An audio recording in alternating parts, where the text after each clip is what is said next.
Well, that was a great run this morning. Sky, beautiful.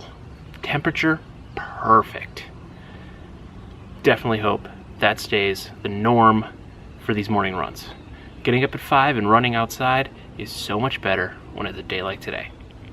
Now, we have a lot to do this morning and afternoon, so let's fast forward through this day and get to a little bit later on and we can have a chat.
Trying to catch up on sleep is not like paying back your piggy bank.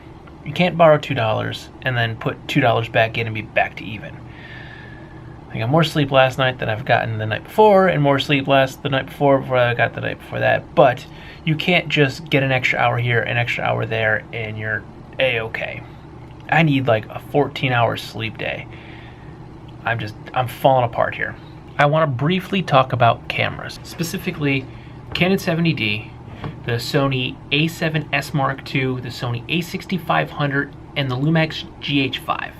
I'm not going to get into a ton of details on specs and say why one's better than the other, or even say if one's better than the other. There's plenty of content out there that you can go to these manufacturers' websites, see all the specs. I want to talk about a few things though. Sony, they're kind of killing the game here, but Canon is old reliable. Lumix, a lot of people love the Lumix cameras.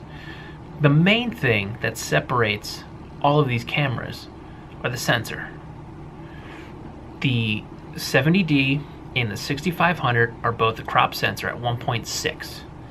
The Sony A7s Mark II, I'm talking about the A7s Mark II because I'm talking more for video, not photo.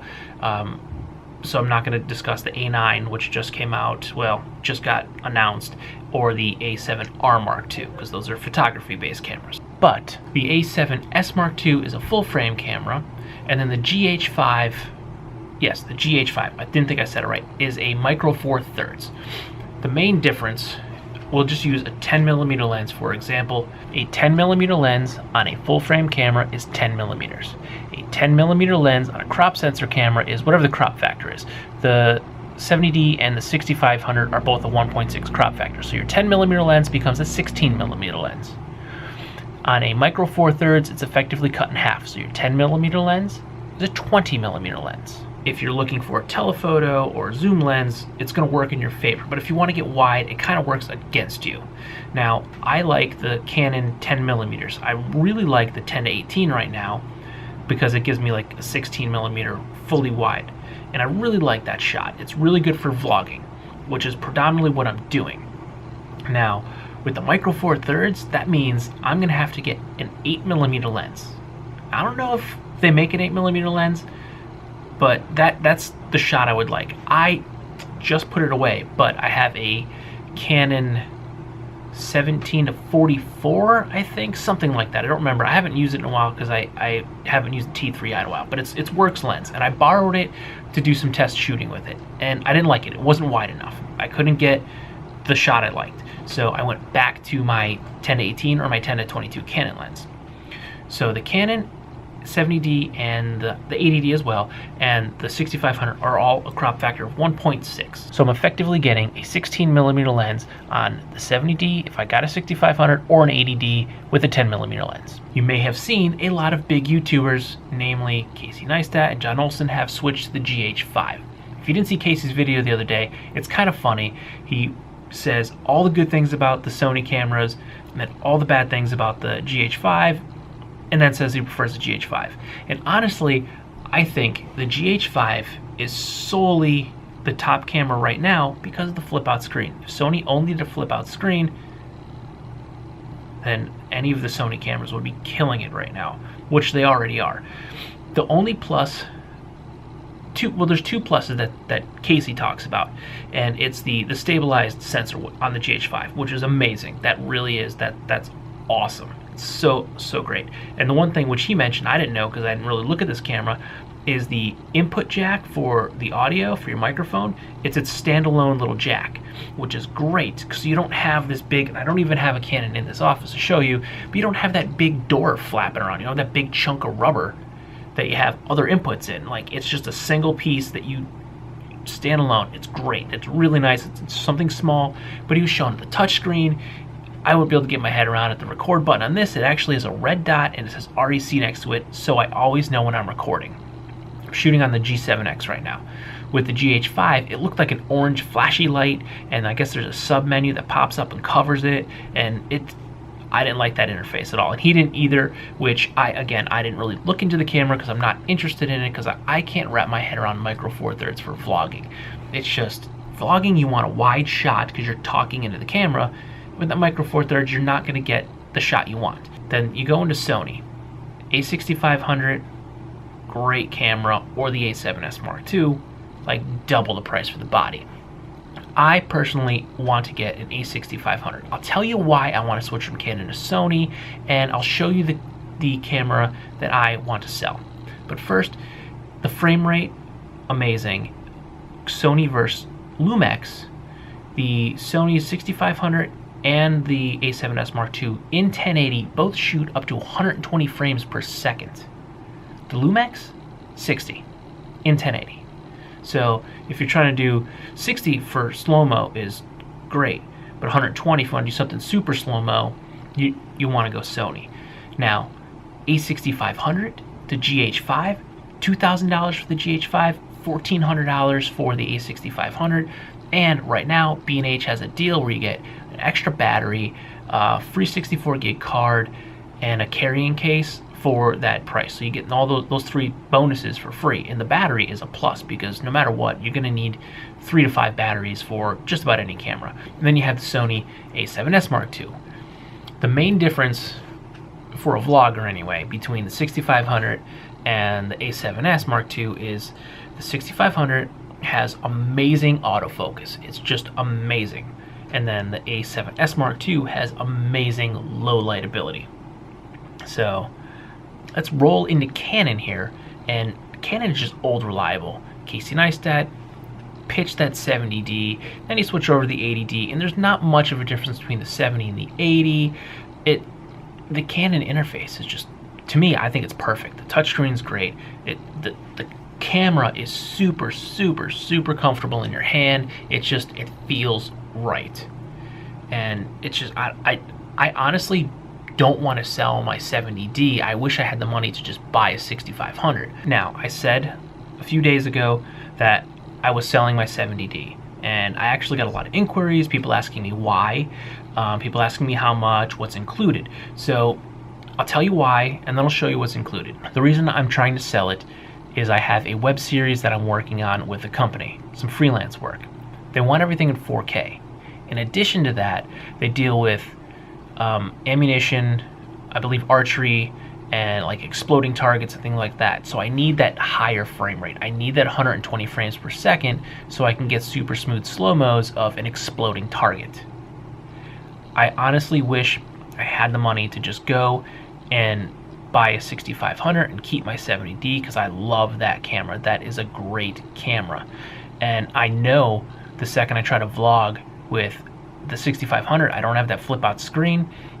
It's a battle. It's always a battle to stare at the lens and not the screen. And because you could see my eyes right now, I'm looking above the lens. And that's so hard to do. But without that little screen, you can't check your framing. So if I'm vlogging and I'm slowly dipping, I might be getting like eyes, top of my head just cut off because I'm not framing myself, because I can't see it. So I know that's going to be an immediate regret. Here, I'll show you what is included in my 70D kit. The Canon 70D body itself. Here I already have the Canon 10-18 lens on it. This lens is pretty much brand new. I was gonna sell this camera, changed my mind, bought this lens, got the lens, tested it one time, and then decided I was gonna sell the camera again. I didn't return the lens solely because if for some reason the camera doesn't sell or I change my mind again, I really like this lens, so I figured I would just keep it or sell it as a package. It's the Canon 10-22 EFS lens. This is the Casey Neistat recommended lens. I bought this brand new. Yeah, didn't really use it all that much. This lens does have, if I can get the cap off, I have an ND filter on here already. This Hoya filter is on that lens right now. I also have the Canon EFS 18-55. This is the kit lens that came with it. It's an okay lens. I mean, it's the closest to a zoom lens that I have, but this is a vlogging rig, so I don't really need a zoom lens. I do have a zoom lens upstairs, but it's not mine. I borrowed it. This is another great lens. This is a little bit older one. This is a Canon 24mm lens. This thing is really nice. This is a little bit older, but this is a great lens. This is like a $600 lens right here. Really like this lens. I don't use it nearly as much as I should have. Of course, the Canon strap. And I have a brand new replacement body cap. Also, the charger, Canon charger. And I also have the original Canon battery that came with the camera. And then I have two of these Watson batteries. There's one in there now, and here's a second one. So it comes with 3 batteries. And I got a couple of these Zeiss lens cleaners. I'll throw a bunch of those in there too. As well as 64 gig memory card that the camera will not focus on. All right, if you are by chance interested, I'm not gonna ship internationally. If you're local to me within, I'd say, I would do up to an hour drive for myself. I would say if you're up 2 hours away from the Scranton Wilkes-Barre area, I would be willing to drive upwards of an hour to do meetup, cash sale. If you're local to me or willing to do more of the driving, the purchase price is always going to be better. I will ship it, but the price will be more for shipping and insurance. Use the links down below. You can go to my public Facebook page. You can send me a PM. I'll reply. I'll tell you any questions, or I'll try to answer any questions to the best of my ability. I'm by no means a 100% technical expert. I'm sure there are things that I don't know. I'm sure there are things that you don't know. But that's what's going on with the 70D. Back to these cameras. I'm not saying Sony, Canon, Lumix, Panasonic, like Nikon, anyone's better than the other. Everyone is going to have their personal preference. No matter what camera you like, doesn't mean that's the camera I'm gonna like. Whatever camera I like doesn't mean the camera you're gonna like. I can sit here and recommend cameras to you all day long. That's my personal preference. Personally, if I could take the Sony A7s Mark II full frame camera with the stabilization on the GH5, with the Canon software and flip out screen interface, put that all together into one camera, and the size of the Sony as well. I like the size of the Sony, but I would like the Canon grip. That Canon has the perfect grip. I mean, like, you grab that 70D and it's like, it feels right. That would be like my perfect camera. So what is your perfect camera? Let me know below what your perfect camera is. I'm kind of curious. I'd like to learn more. There's like, I don't even look at Nikon stuff. I'm not interested in it, and maybe that's a mistake on my part. Maybe I should be looking into Nikon stuff. If you like this video or any of my other videos, don't forget to like, comment, share, and subscribe. You can like by hitting that thumbs up on this side of this side. I can't even think anymore. The subscribe button's on this side, the bell's on this side, the thumbs up's on this side of the screen. There we go. I'll see you tomorrow. Hopefully I can get some sleep. Good night.